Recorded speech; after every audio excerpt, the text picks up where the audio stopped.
Hello， 我是萨姐。今天这款小甜点绝对是王炸组合，冰爽软糯的糯米外皮，一口咬下去是超级顺滑的抹茶奶酪夹心，这就是手作版的抹茶奶酪大福，不需要烤箱，制作超简单。先来做个抹茶奶酪夹心，奶油奶酪室温软化，切成小块，加入糖，搅拌到奶油奶酪非常的顺滑。倒入抹茶粉，让抹茶粉和奶油奶酪充分的混合，没有小颗粒。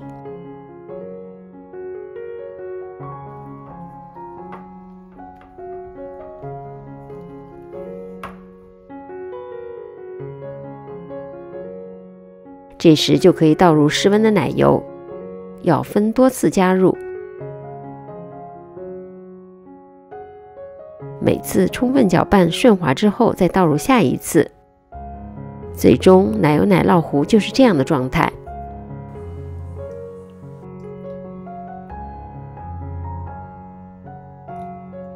拿一个这样的硅胶模具，垫上一层保鲜膜，也可以用做纸杯蛋糕或者马芬的模具，挤入奶酪糊，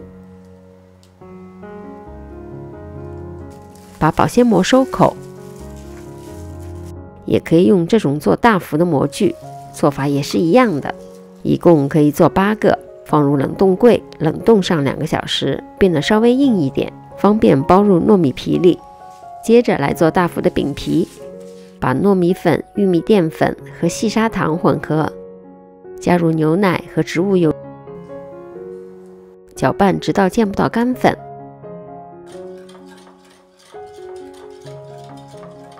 放入蒸锅内，大火蒸15到20分钟，直到面糊不再流动。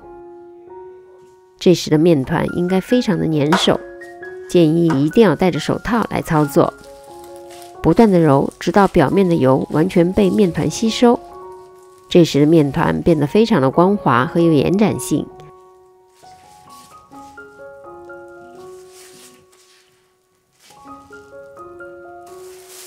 用保鲜膜包好，放入冰箱里冷藏半个小时。冷藏之后的面团基本不粘手了，搓成长条，分成8等份，每一份大约25克。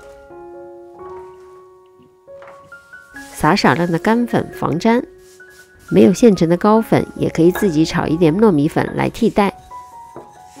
擀成和手掌差不多大小的圆片。我用了包大福的神器。饼皮包裹着抹茶奶酪馅，和包包子的手法差不多。饼皮尽量包的一样的厚度，封口，撒一点糕粉。最后表面撒点抹茶粉点缀。如果喜欢吃类似冰淇淋的口感，可以在抹茶奶酪馅还没有融化的时候吃。如果喜欢吃软糯冰凉的口感，可以把大福放在室温下半个小时左右，饼皮软软糯糯，里面的抹茶奶酪馅冰爽顺滑，格外的好吃。大家不妨周末在家做起来。